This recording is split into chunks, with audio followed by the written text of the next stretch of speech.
China warns West to stop creating imaginary enemies. The US and Japan are the real security threat to the Asia-Pacific, Beijing insists. Washington and Tokyo need to abandon their Cold War mentality and stop inventing enemies in the Asia-Pacific region, Chinese Foreign Ministry spokesman Wang Wenbin said on Friday.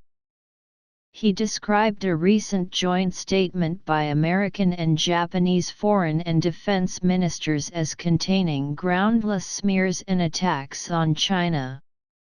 We urge the US and Japan to abandon the Cold War mentality and ideological bias, stop creating imaginary enemies and stop trying to sow the seeds of a new Cold War in the Asia-Pacific, Wang told reporters at a regular briefing in Beijing. Wang's declaration came in response to the joint statement by the US-Japan Security Consultative Committee issued on Wednesday, which declared the alliance between Washington and Tokyo as the cornerstone of regional peace, security, and prosperity.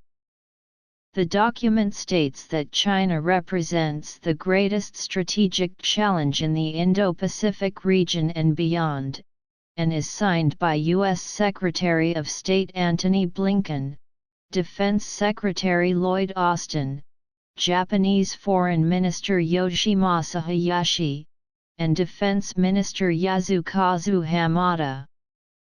According to Wang, however, the US and Japan are instead finding pretexts for military buildup and willful use of force, creating division and confrontation. They claim to uphold the rules-based international order, but what they do is trampling on international law and the basic norms governing international relations and grossly interfering in other countries' internal affairs, Wang told reporters. The Asia-Pacific is an anchor for peace and development, not a wrestling ground for geopolitical competition, the Chinese Foreign Ministry spokesman insisted, adding that most of the countries in the world are for justice and against hegemonism, preferring cooperation to confrontation. Asked about Washington's publicly announced plans to restrict Beijing's access to semiconductor technology, Wang said China will resolutely safeguard our own interests.